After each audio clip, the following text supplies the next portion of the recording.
제가 발표할 주제는 보천교의 교리에 관련되어 있는 주제인데요. 이제 교리 내용보다는 보천교의 교리가 어떻게 성립되었고 또 어떻게 변경되었는가 그런 어떤 과정에 대한 연구를 한 것입니다. 방금 앞에서 발표하신 것처럼 보천교는 일제시대 때 수많은 신도를 가진 우리 근대사의 아주 중요한 종교였다고 볼 수 있습니다.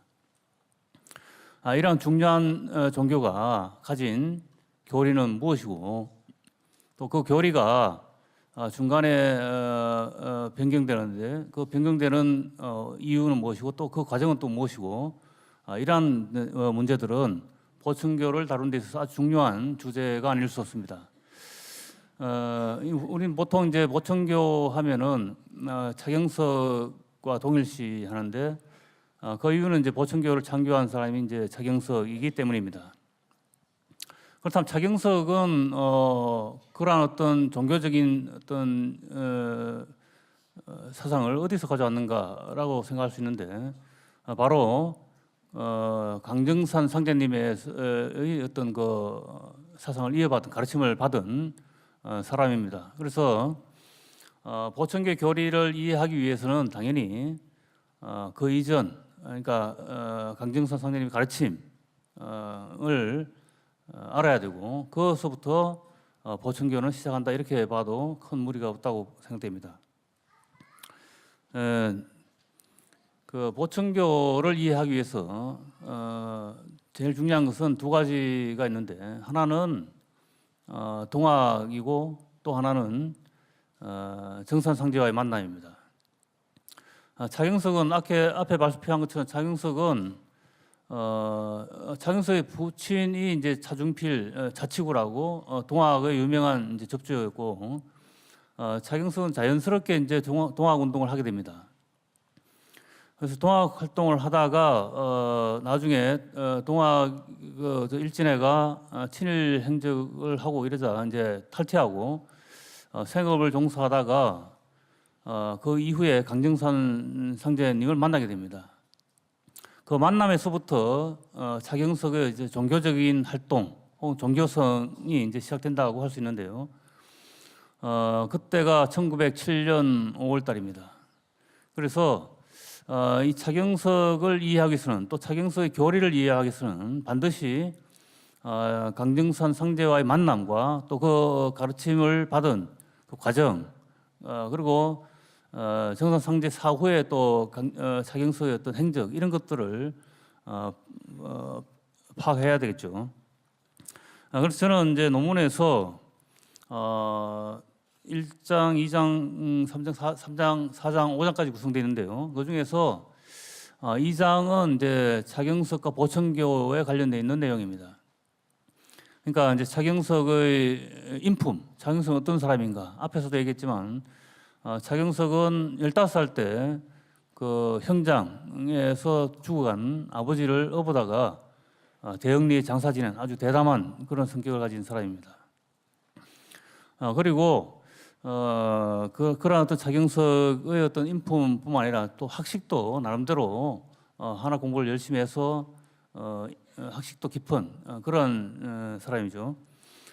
그런데 이 차경석의 어떤 종교 활동은 이제 아까 말씀드린 것처럼 이제 강정산 상제님을 만나면서부터 시작되는데 처음에 그 종교 어떤 활동은 1911년도에 시작된 태월교 그러니까 태무 고수부님의 어떤 교단에서 시작합니다.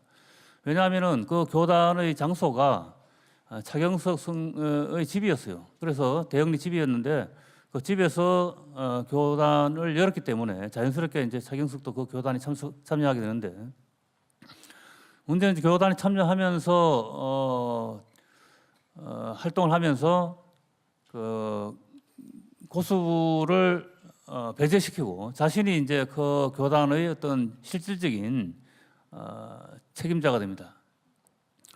그때가 이제 1914년 이제 15년쯤 되죠.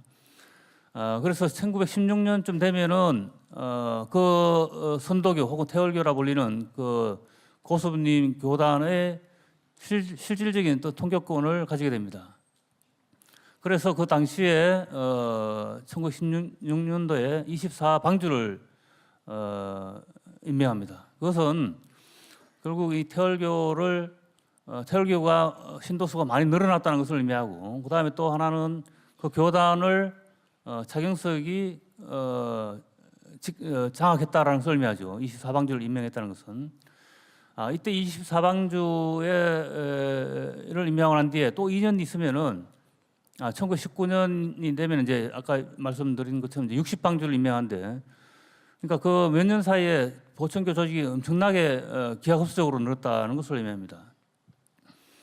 그래서 1919년쯤 되면 이제 그 보천교의 단체 조직을 하늘에 알리고 그 조직을 보편화하고 그다음에 공식화하는 그런 어떤 천재를 지내게 되는데, 이때가 아마 보천교의 공식적인 시작이다 이렇게 말씀드릴 수 있을 겁니다. 그때가 이제 1919년 9월 달입니다. 그때 9월 말인데 천재를 올리면서 보천교라는 조직이 60방주를 갖춘 거대한 어떤 조직으로 형성이 되고, 차경석은 그 교단의 교주로 이렇게 이름을 올리게 됩니다.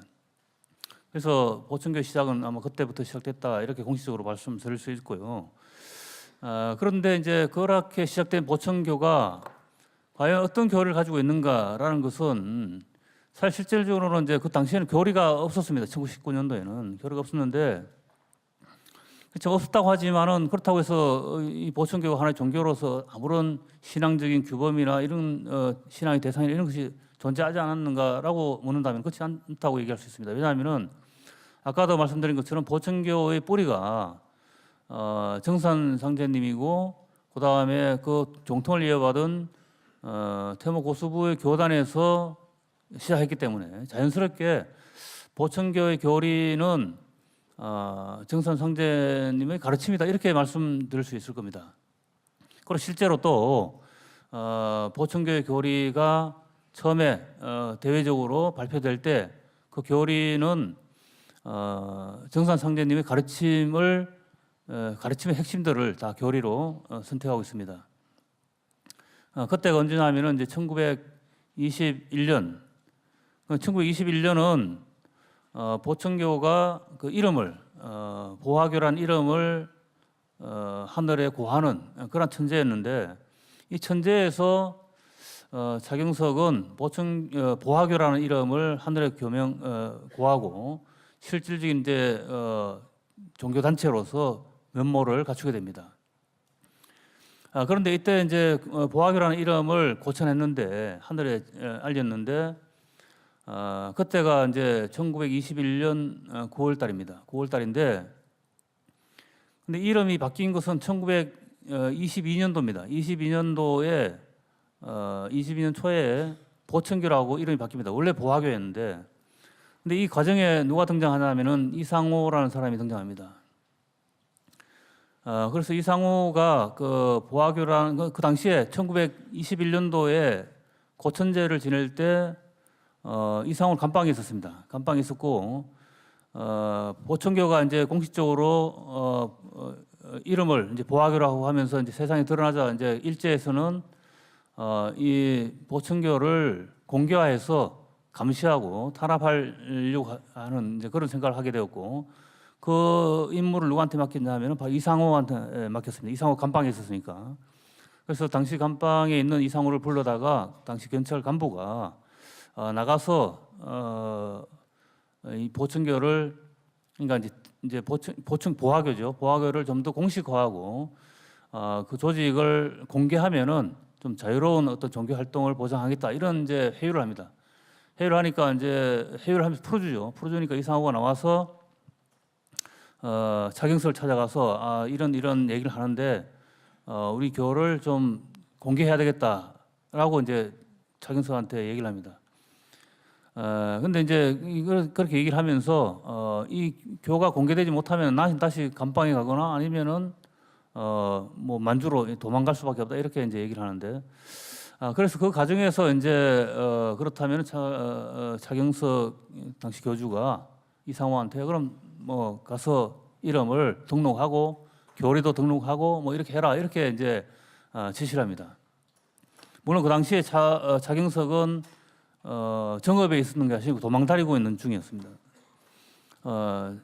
그러니까 차경석은 이제 교리가 커지자 이제 일제가 감시가 심해지고 그래서 1917년도에 이제 외유를 떠나면 도망을 다니면서 이제 포교도 하고 이렇게 하는데, 그래서 이제 피해 있는 상황에서 이제 이상호를 만나서 이상호가 이제 그런 얘기를 하니까 그러면은 교회 이름을 등록을 하고 교리를 또 등록해라 이렇게 얘기를 하는데, 그런데 이제 이 교명을 등록하면서 이상호가 보천교라고 이렇게 등록을 합니다. 아까 나왔죠. 보자는 보화에서 보자를 따고 천자는 당시에 이제 공인된 종교인 천주교, 천도교 이런 천자를 따서 이제 보천교라고 이름을 등록을 하는데, 사실 이것도 좀 문제가 있는 것이 이상호의 이제 독단적인 그 행동이거든요. 그럼 원래 그 등록을 하라 해서 보화교라고 등록을 해야 되고, 또 실제로 1921년도에 천제를 지낼 때 보화교라고 고천을 했거든요. 하늘에 제사를 지냈는데 그 이름을 함부로 그렇게 보천교라고 바꿨다는 것은 좀 문제가 있다고 보여집니다. 어쨌든 그렇게 해서 일제 이제 이름을 등록하고 다음에 교리를 등록하는데, 이때 정해진 교리가 뭐냐면은 일심, 상생, 거병, 해원, 후천성경 이렇게 5가지입니다. 후천성경은 보천교의 목적이고, 그 목적을 이루는 그 이념이 일심이고 상생이고, 그다음에 거병, 병을 없애는 것, 거병이고, 그다음에 해원입니다. 그다음에 그 목적이 이제 후천의 상생인데, 보다시피 이러한 5개의 교리는 뭡니까? 바로 정선 상제님이 가르치신 진리들이죠. 그래서 그런 진리들을 이제 등록을 하는데, 사실 이 진리들은 보천교 교리로 이제 등록이 되는데, 이상호가 그 당시에 이제 다니면서 정선 상제 밑에서 가르침을 받고 신앙을 하던 그 종도들을 찾아다니면서 들은 그런 얘기들을 가지고 이제 이 교리로 삼은 것이죠. 이렇게 어쨌든 이렇게 해서 이제 교리가 성립이 됐는데, 그때가 1922년입니다. 1922년. 그리고 이러한 이제 교리가 공시가 되면서 또 보천교에서 나오는 여러 잡지들에서 보천교의 교리로 또 보편화되고 공시가 됩니다. 제일 처음에 이제 문자화돼서 나타난 것이 1922년도에 나온 보천교의 기관지인데, 보천교보라는 책이 나옵니다. 1922년 7월 달에 나온 책인데, 이 책을 만든 사람이 이상호입니다. 이상호인데, 여기서 보천교 순포문이라는 이제 글을 그 앞장에 실게 되는데, 그 순포문에서 보천교는 이러이러한 이념을 가진 종교이고 이런 것을 지향한다라는 선포를 합니다. 그 선포문에 보면은 보천교는 해원과 상생 그리고 후천 성경을 지향하는 그런 종교다 이렇게 공식화하는 거죠. 그다음에 이제 이 보천교보는 창간되자마자 폐간되고, 그다음에 1923년도 10월달에 새로운 이제 보천교 기관지가 생겨나는데, 그것이 이제 유명한 이제 보광이라는 잡지입니다. 이 보광이라는 잡지는 보천교의 보자고 빛광자를 써서 보광인데 4호까지 나옵니다. 4호까지 나오는데, 이 보광의 또 편집자는 누구냐면은 이성령입니다. 이성령인데 이상호의 동생입니다. 그래서 이 보광이라는 것도 보천교의 기관지로 이제 창간되는데, 이 보천교의 기관지인 보광 창간호에서도 이 보천교의 교리에 대해서 언급하고 있습니다. 물론 거기서 당연히 보천교의 교리는 정산 상제님의 가르침을 따라서 해원 상생, 거병, 해원, 그다음에 일심, 그다음에 이제 후천 성경 이렇게 5가지를 교리로 삼고 있습니다. 그 당시에 이제 보면은 이러한 교리들이 사실 보천교가 생겨나면서 보천교가 만들어낸 교리는 아니죠. 보천교가 만들어낸 교리가 아니고 보천교의 연원을 쭉 거슬러 올라가 보면은 정산상제님이 있고 정산상제님을 만난 차경석이 거기서 종교 활동을 하면서 후에 이제 그 태월교에 들어가고 그다음에 태월교에서 세력을 길러서 보천교를 만들게 되니까 그 뿌리는 어디에 있습니까? 그 뿌리는 바로 정산상제에게 있습니다. 그 가르침에 있다는 거죠. 그러므로 이러한 보천교 교리가 그렇게 정산상제님의 가르침으로 정해진 것은 당연하다 이렇게 볼 수 있는데 문제는 이제 이러한 교리가 그 차경석에 의해서 변경이 됩니다. 변경이 되는데 이 교리 변경을 보통 1928년 그 천제 때 이제 모진년인데요. 그 모진년 때 이제 그 설교를 통해서 새로운 어떤 교리를 발표하게 되는데 이것을 갖다가 보통 보천교사에서는 모진설법이라고 얘기합니다. 모진설법. 모진년에 차경석이 교를 설했다 이렇게 해서 이제 모진설법인데 그리고 이 모진설법에서 교리를 변경하면서 또 어떤 일이 일어나냐면은 방금 아까 발표하신 것처럼 그 부인인 이씨 부인에 의해서 그러니까 뭡니까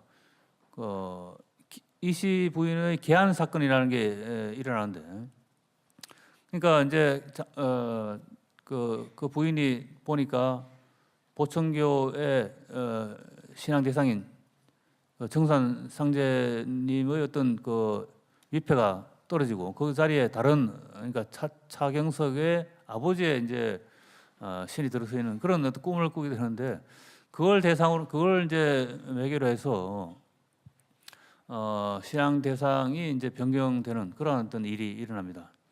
그런데 문제는 여기서 제가 관심을 가진 것은 이러한 교리 변경의 과정이 무엇인가, 또 왜 교리를 변경했는가, 그다음에 그 교리 변경을 통해서 차경석의 어떤 신앙심이 변질되었는가 이런 것을 좀 추적해보자 이런 이제 의도를 가지고 이 논문을 썼던 것입니다.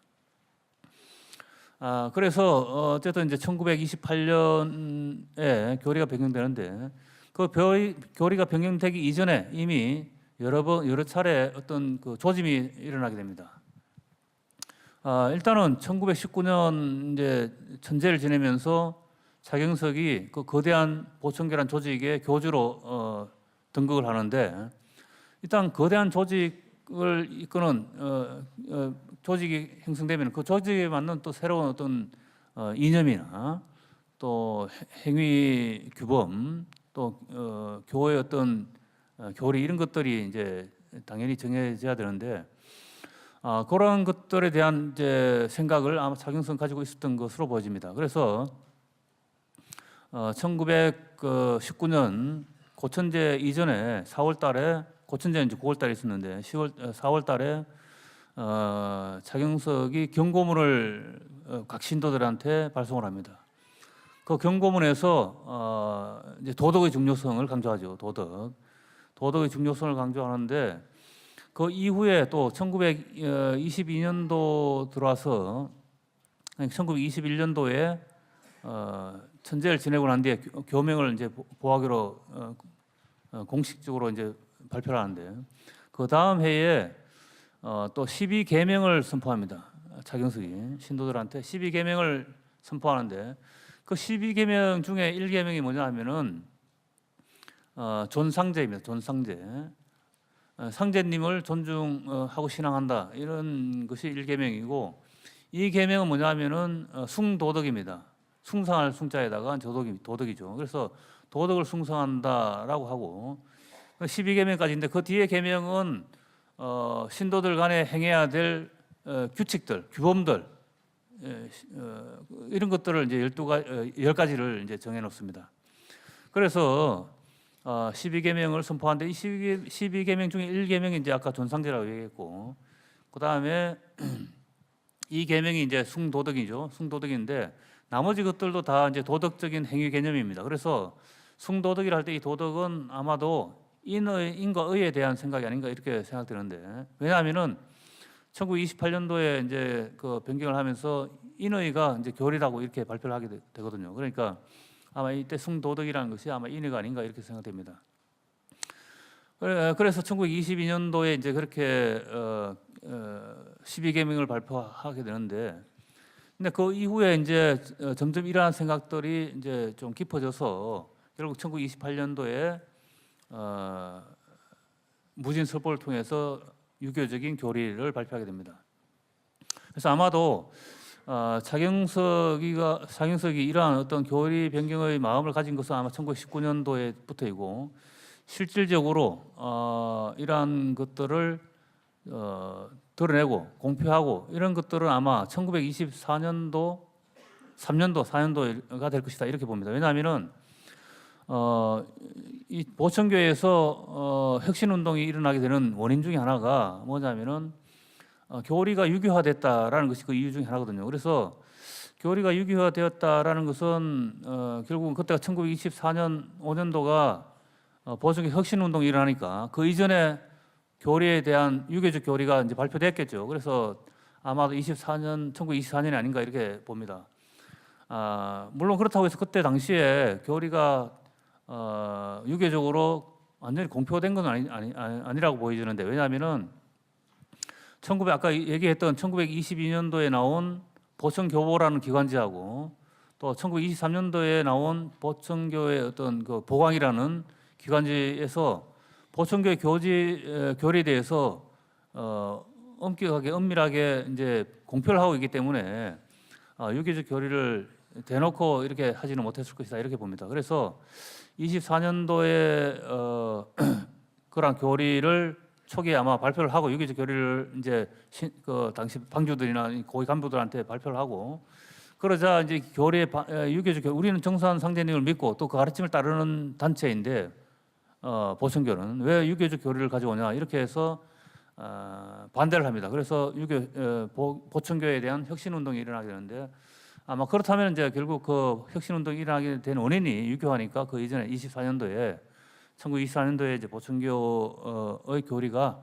유교적으로 이제 드러나지 않았나 이렇게 생각되고, 결국은 이제 1928년도에 무진설법에서 차경석은 유교적 교리를 발표하게 됩니다. 그래서 교리가 인과 의고 인의고, 그다음에 주의, 보천교의 주의가 상생입니다. 상생주의고, 그다음에 보천교의 목적이 대동성경입니다. 대동성경. 그다음에 보천교의 4대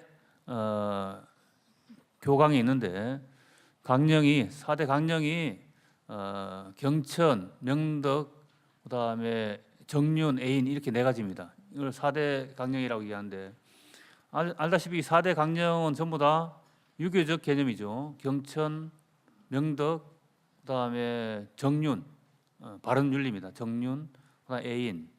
이것이 바로 이제 4대 강령인데, 이렇게 1928년도에 유교적인 교리를 발표하게 됩니다. 그다음에 이제 교리를 발표하고 나니까 이제 그 유교적 교리를 발표하고 난 뒤에 그 이후에 보면은 그 모든 신도들이 이제 유교적인 수행 방법, 그러니까 그 이전에 어떤 그 신도적인 수행 방법이 아니고 또 유교의 수행 방법을 행하라 이렇게 또 명령을 하고, 그다음에 이제 그 1921년도에 고천제 때 그 고천제 위패 재단을 모시는데, 그 재단에 그 위패가 3개가 올라가는데, 그 위패가 뭐냐면은 이제 일광명, 월광명, 뭐 성광명 이렇게 해서 3위패를 모셔야 되는데, 이때 1월성 중에서 이 월 위패가 바로 정산상제님을 가르치는 옥황상제 위패입니다. 그래서 이 삼위패를 모시면서 삼광령 신앙으로 가게 됩니다. 이렇게 하면서 신앙의 대상의 양태가 또 변화됩니다. 그 이전에는 오직 정산상제님에게만 절한다, 정산상제만 신앙한다, 이런 교리였고 신앙이었는데, 이것이 1928년 이후에, 물론 이제 1921년도부터 이제 삼광령 신의가 나타나니까 그때부터 조금씩 신앙의 어떤 양태가 변화하게 되는 거죠. 변화하게 되는데 결국 1928년을 계기로 해서 이렇게 바뀌게 됩니다. 이 바뀌게 되는 것을 갖다가 이제 실로 변경이다, 이렇게 연구가들은 얘기를 하는데, 제 생각은 좀 다릅니다. 실로 변경이나 교리 변경, 물론 실제적으로 교리가, 보청계 교리가 유교적으로 바뀌었다는 것도 사실이고, 그 다음에 신앙의 형태도 정산상제님을 모시는 그런 어떤 신앙 양식에서 삼광령을 모시는 신앙 양태로 좀 변화했는 건 분명하죠. 그 다음에 수행의 방법도 유교적인 어떤 정종의 유교적인 방법으로 바뀌었다는 것도 분명합니다. 한데 그렇다고 해서 완전히 그러면은 차경석이 정산상제님의 어떤 그러한 가르침에서 벗어났는가?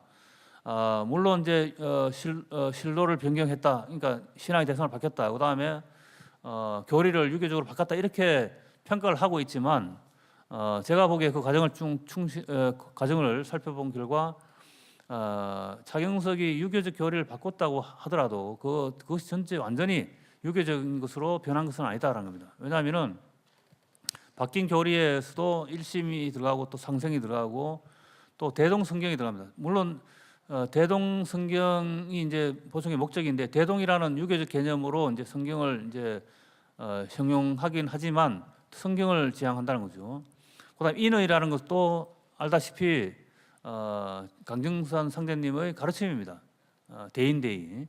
이렇게 본다면은 차경석이 그러한 교리를 완전히 유교적으로 바꿨다라는 것도 반은 맞고 반은 틀리는 그런 얘기고, 또 신앙의 대상을 바꿨다라는 것도 말년에 이 차경석이 이제 무라마 지준이라는 일본인 민속학자, 종교학자죠. 민속학자에게 아까 이제 조선의 유사 종교라는 책을 쓴 사람인데, 그 사람이 찾아와서 인터뷰를 합니다. 그때가 1934년입니다.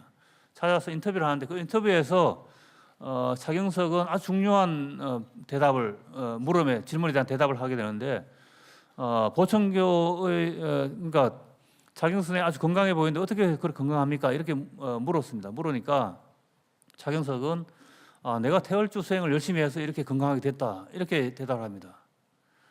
그리고 우리가 깨달음을 얻는데 그 깨달음을 얻는 방법이 무엇입니까? 이렇게 물어보니까 오직 태월주 주문 수행을 통해서만 가능합니다, 이렇게 얘기를 합니다.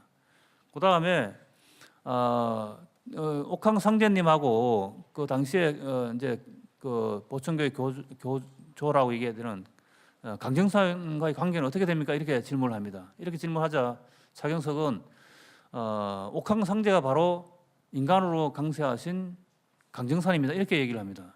그러니까 말년에 차경석이 일본인 이제 그 종교학자를 만나서 인터뷰를 할 때 그러한 대답들이 결코 잘못된 것이 아니다라는 거죠. 그렇다면은 비록 이제 그 당시에 이제 그럼 교리는 뭡니까로 물을 때 교리는 유교적인 교리, 인의와 대동성경 이런 얘기를 하는데, 그렇지만은 그 속에는 포함된 것이 후기의 유교적 교리에 포함된 것도 마찬가지로 정산상제의 가르침이 포함되어 있기 때문에 우리는 단순히 무준설법이라는 그런 어떤 보청교의 어떤 하나의 종교적인 사건을 통해서 그걸 가지고 차경석과 보청교의 교리가 유교적으로 바뀌었고 또 그 신앙의 대상도 변질되었다, 그래서 차경석은 정산상제를 배반했다, 이정립은 그렇게 얘기하고 있습니다. 정산교사라는 책에서 차경석은 강정산 상제를 배반했다, 이렇게 얘기하는데, 그러한 평가들은 다시 한번 재고해 봐야 된다라는 것이 제 주장입니다. 그리고 실제로 차경석은 말년에 보청교의 어떤 그 중요한 수행법과 또 신앙의 대상에 대해서 스스로가 그렇게 고백을 한 거죠. 태월주 수행과 정상제님에 대한 신앙, 이것이 오직 보천교의 갈 길이고 또 자신도 그렇게 그것을 믿고 있다라고 대답합니다. 이렇게 뭐 제가 준비한 것에 아주 작은 부분만 발표를 하게 됐는데, 어쨌든 이제 이 교리 연구를 하면서 저는 그 과정, 그러니까 보천교 교리가 성립되고 변화된 그 과정에 대해서 추적을 하면서 차경석의 어떤 원래 모습, 본 모습, 또 그 속에 들어있는 순수한 어떤 신앙심, 이런 것들을 보게 되었고, 다음에 이제 이 1번인데 2번에서는 보천교가 가진 그 교리의 철학적인, 사상적인, 종교적인 내용에 대해서 좀 더 엄밀하게 연구를 해서 다시 한번 발표하는 기회를 갖도록 하겠습니다. 감사합니다.